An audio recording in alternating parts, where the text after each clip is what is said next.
Hi guys! Grabe ang lamig! Andito ako ngayon sa Hongdae kasi may schedule ako for scalp treatment. Nakikita niyo yung mga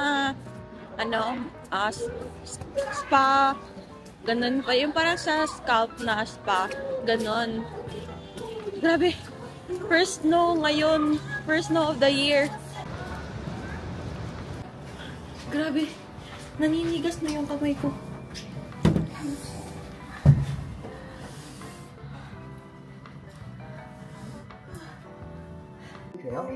네.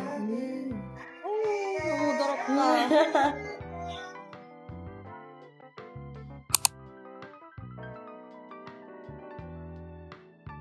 머리가 많아지잖아요. 네. 원래도 모발이 얇은 편이긴 해요.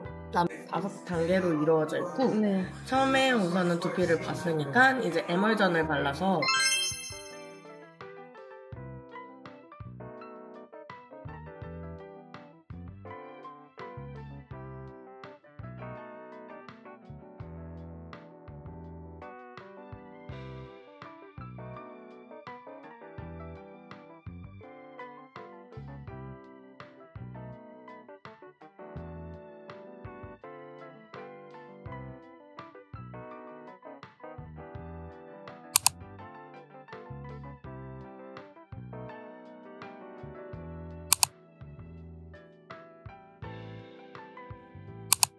유튜브시래요. 아 진짜요? 네, 구독해야 돼요. 구독 눌러.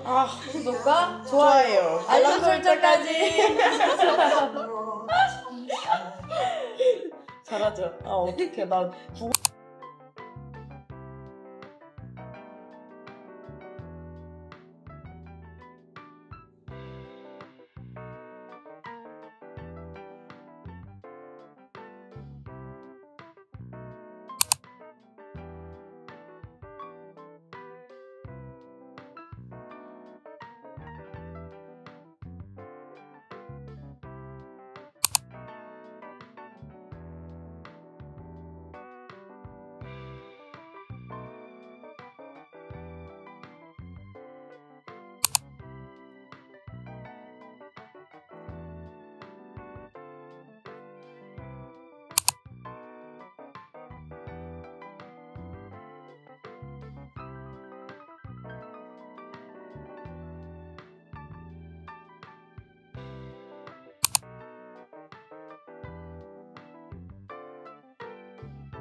This is our outfit of the day.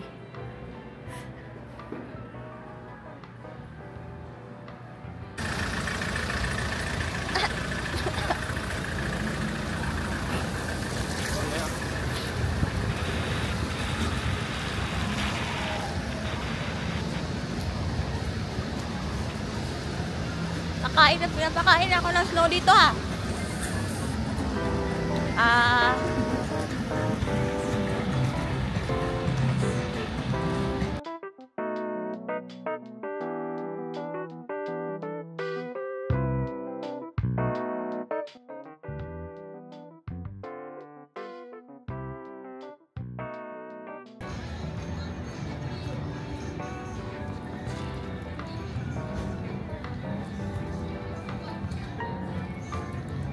Hindi ko na natiis yung lamig, be.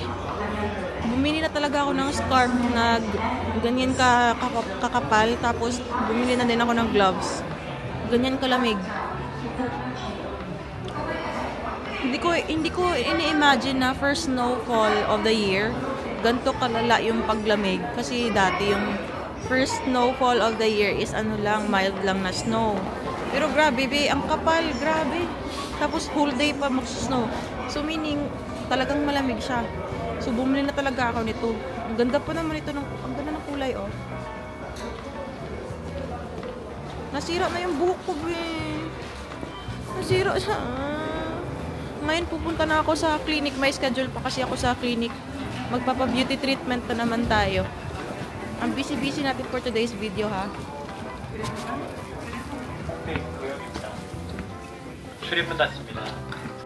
Pupunta na ako ngayon sa clinic.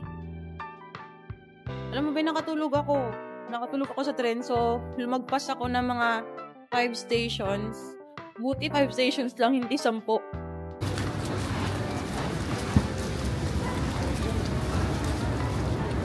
Uy, grabe!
Guys, we are done with this skin treatment and now, ayun it was a micro needling procedure pero I did not feel any pain kasi naglagay sila ng topical anesthesia and then may special machine sila for that specific micro needling procedure. So, I was expecting na masakit yun kasi those procedures, usually, masakit talaga siya kasi kailangan talagang manuot sa skin mo yung medicine. But, okay lang siya. Pero my skin feels really tight kasi tightening din yun siya. Tightening, hydration, pores, everything na. And then, yan siya. Buti na lang walang downtime. Like, pwede makagala right after a skin treatment. So, ngayon hindi ko alam kung uuwi ba ako or magagala pa ba ako or saan ako papunta, magdi-dinner ba ako sa labas or magdi-dinner lang ako sa bahay. Hindi ko alam. But for now, let me fix my scarf. Ito yung scarf na binili ko guys, kasi ang sobrang ano niya, ang kapal niya. Ang ganda pa ng kulay niya. At bumili din ako ng gloves kasi sobrang lamig din. Ang ganda niya, It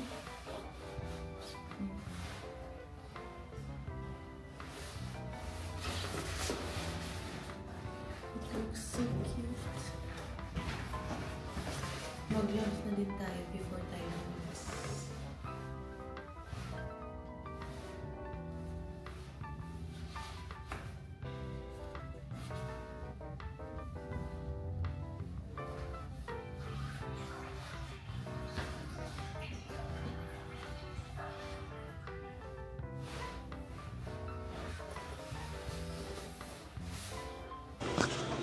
And so, instead na, like, napagtanto ko na maghanap ng restaurant or maghanap ng dinner, dito na lang ako, nag-McDo na lang ako kasi hindi ko na kaya.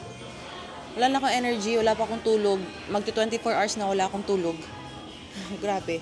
So, ang dami ko pang ginawa today. Tapos, ang layo pa ng bahay ko. Nasa Gangnam kasi ako, so, it's gonna take 2 hours para makauwi ako. And then, kung maghahanap pa ako ng restaurant or any specific dinner na gusto ko, it takes time. And then, wala na akong energy. So, ito na lang. Magmamakdo. Nag-cheeseburger lang ako.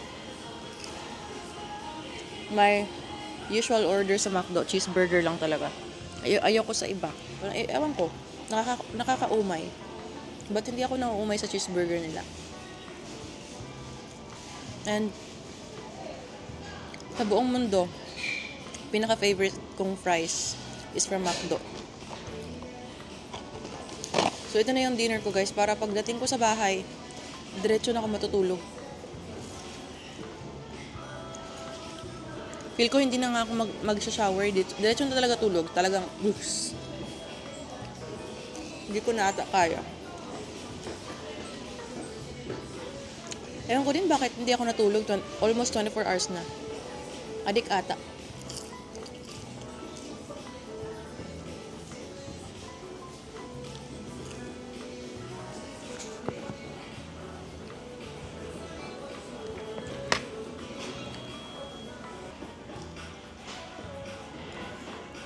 Wag na wag niya akong tularan. Hindi nag-lunch. Exactly 24 hours na pala ako walang tulog. Alas 5 na pala. 5 p.m. na. No lunch. 24 hours no sleep. Tapos busy na busy.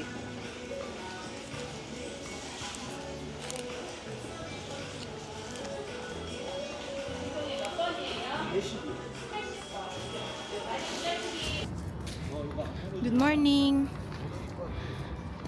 Today, magmi-meet kami ni Jimin. So, whole day, mother and daughter day. Lamig naman. Pero gusto ko na lang matulog buong araw. Ganito kasi pag winter lagi, tinatamad yung mga tao dito tapos tumataba. Kasi gusto na lang kain tulog. Wala lang gustong gawin. Dahil sa weather. Woo! Oh, dito kami sa bahay ko. Kasama ko si Jimin. Gumagawa siya ng snowman. Uy!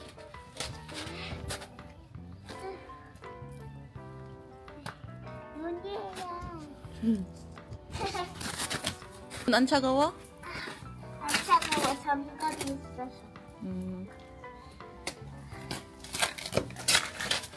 Okay, busy ni madam. Oh.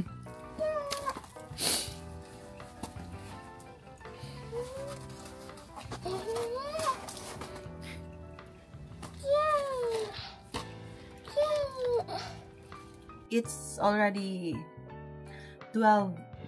So, lunchtime na. So, guys, may papakita lang ako sa inyo na nag-order ako ng mixed kakanin. Yan. Ang nagtitinda nito is Pinay lang din. Business niya, mga kakanin or mga Pinoy food dito sa Korea. Tapos, pinadeliver niya sa akin. Ayun, guys, 15,000 won lang to. Pero ang dami ng, di ko inakala na ang daming serving.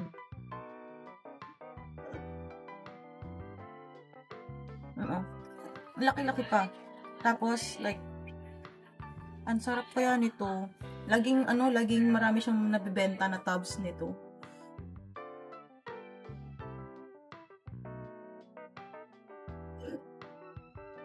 Ayan o.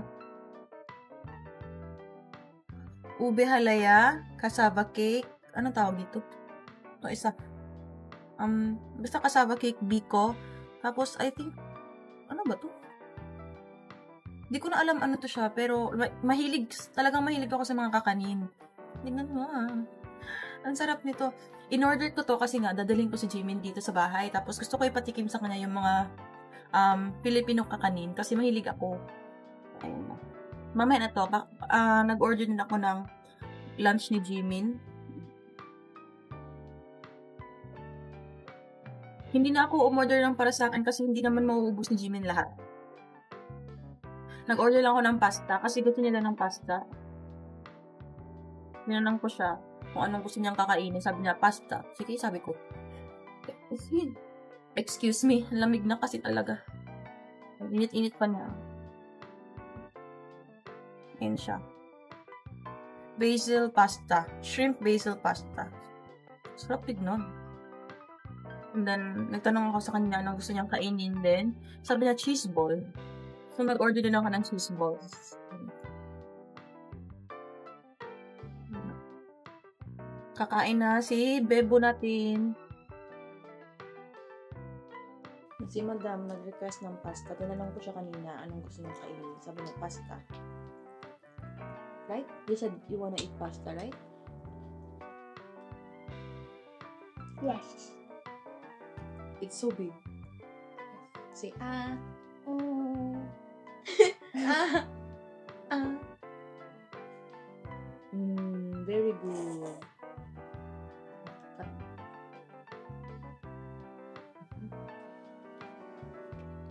Do you like it? Nagmana siya sa akin. Mahilig sa pasta.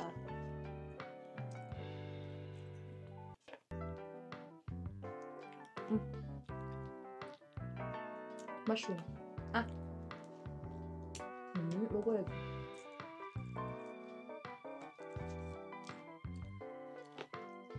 지민아. 어른 되면은 뭐 되고 싶어? 지민이 화가. 화가가 뭐지? 화가 그림 그리는 사람.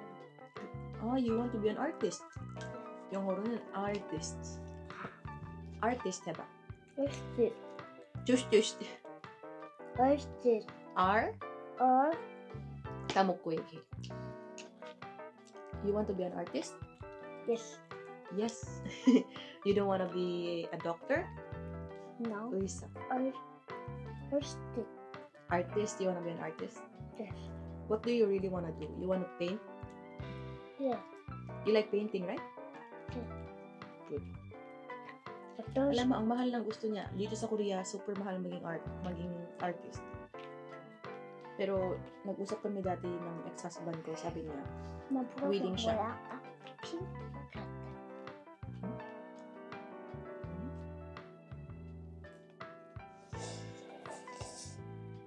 Nag-usap kami last time ng ex-husband ko. Sabi ko, like, nag-usap kami about sa future ni Jimin. Sabi ko, parang gusto ata ni Jimin maging artist talaga kasi Jimin is very artistic. She can play piano, she can paint. May siya, every week, busy na busy yung batang to. Every week, full yung schedule niya every week. May painting classes, drawing classes, and then meron din siyang piano. Magaling na siya mag-piano rin ngayon, guys. And she's still 5. Tapos, 무슨 학원 다니지?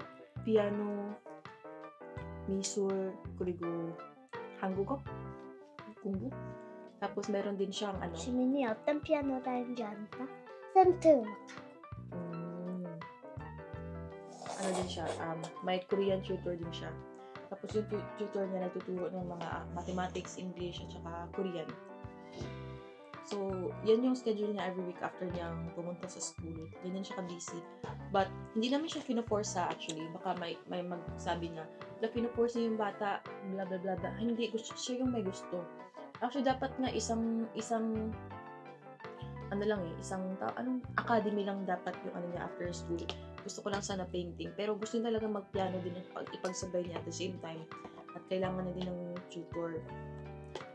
Para naman hindi siya ma-behind kagaya ng ibang mga bata dito. Kasi yung mga bata dito sa Korea, guys, hindi after school nakahilala lang sa bahay o naglalaro. Hindi. Meron talaga silang mga ginagawang mga tutor or academy, violin, piano, may mga instrument talaga silang pinag-aaralan kahit bata pa sila. Ngayon, ang galing-galing na niya mag-paint, ang galing niyang mag-piano. May painting ako dito sa bahay, dinala ko. Siya nag-paint nun. Akala mo, ang na nag-paint nun. Siya yun. Ang ganda ng painting niya. Tapos, nag-usap kami ni ex dati na anong gusto ni Jimin sa tingin namin ngayon. Sabi ko, gusto niya maging artist. So, sabi ni ex-husband ko na, like, kung gusto niya maging artist, susuportahan ko siya at papag-aralin niya raw sa mamahalin na art school dito sa Korea. Kasi dito sa Korea, guys, sobrang mahal ng art school. Umaabot ng, $500,000 yung tuition ng art school dito. Sana. Tapos, like, sabi ko, hindi mo ba ipipressure si Jimmy na maging doctor, lawyer, or ano pang mga profession dyan na sikat? Kaya sabi niya, hindi niya kailangan i-pressure si Jimmy kasi, like, ipagmana naman sa kanya lahat yung mga ari-arian ng tatay niya. So, secured na yan siya. Diba, Jimin? Yes. Kaya sabi niya, gusto lang daw niya kay Jimin is, kahit hindi na masyadong pagaling si Jimin sa studies, kailangan nilang magtapos ng university. Ganun lang yung wish ng asawa ko dati. So, I'm happy kasi hindi niya pinipressure si Jimmy. Sabi niya, kahit hindi na siya magaling mag-study, okay lang, basta makatapos lang siya. Secure na naman daw yung future niya. Pero hindi pa rin natin alam yung future niya. Pero I hope na,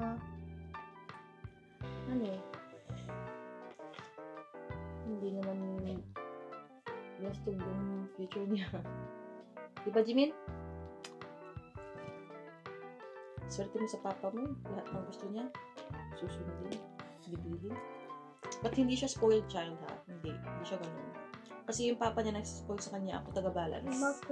엄마, 토요일에 엄마 생일이라고 했잖아. 그래서 생일 케이크 사서 초 부른 다음에 해서 케이크 좀 먹은 다음에 그 다음에 그 물감 카페 가면 어때? 응. 그러자. 엄마 생일이니까 그냥 죽였어. So,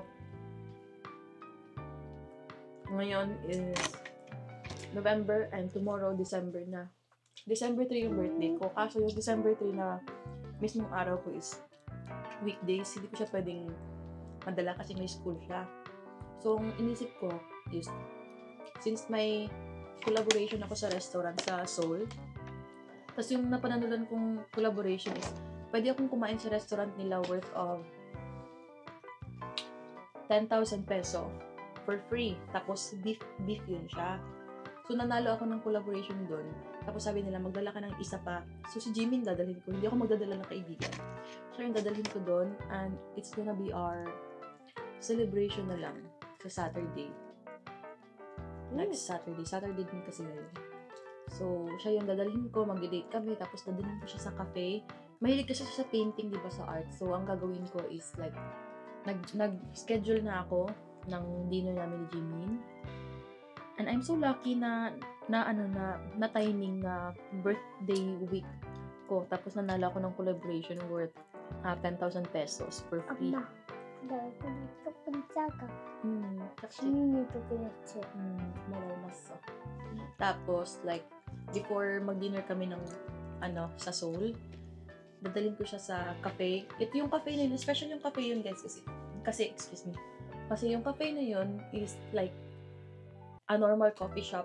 But at the same time, habang kinakain mo yung cake, pastry, and umiinom ka ng coffee, pwede kayo mag-paint doon at saka pwede mo i-bring home yung paint. So, dadalhin ko siya doon at yun yung birthday celebration ko.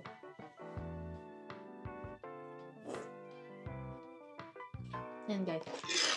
Patikim natin yung mga kakanin na in-order ko kay Jimmy. There are 4 kinds of kakanin here. So, and iliwa. It's violet. It's very pretty. Look. Wow. I could get.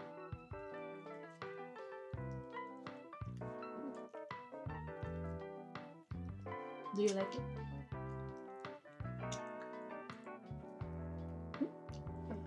You don't like it? Kasaba. Ube halaya yun. So, ngayon kasaba naman. Patikin natin. Mapili naman tong bebong to.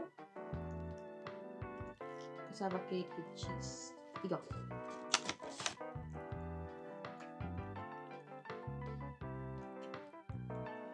Ote. Masyapso? Oo, mo naman. May biko pa tayo. Nag-text si ex, sabi niya, pupunta daw siya sa bahay ko mamaya, tapos punta daw kami somewhere kasama si Jimin, playground ng mga bata. So, sabi ko, okay. Kasi ko sa kanya yung pagkain yung kinain ni Jimin. Jimin na! Come here. You sing. Sing a song. 아파트. 아파트. 아이.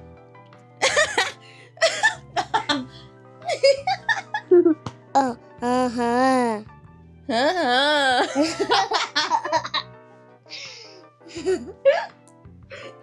Love trip tong batang to. 1, 2, 3, go. Don't you want me like a...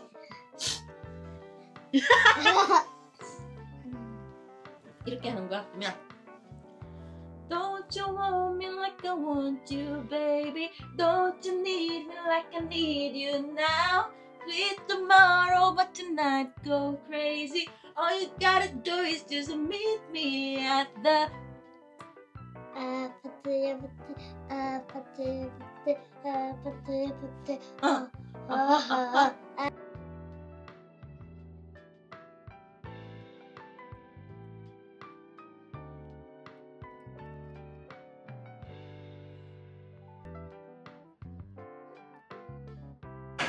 Hi, Be.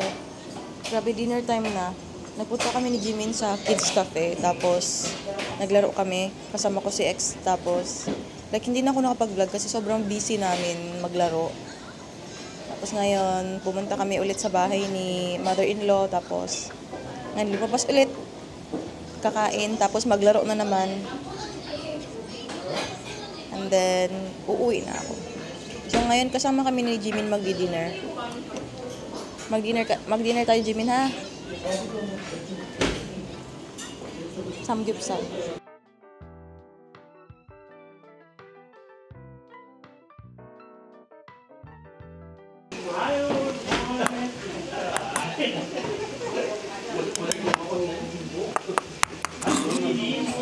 Ay, ko ba? Kita rin, Ate tutugo.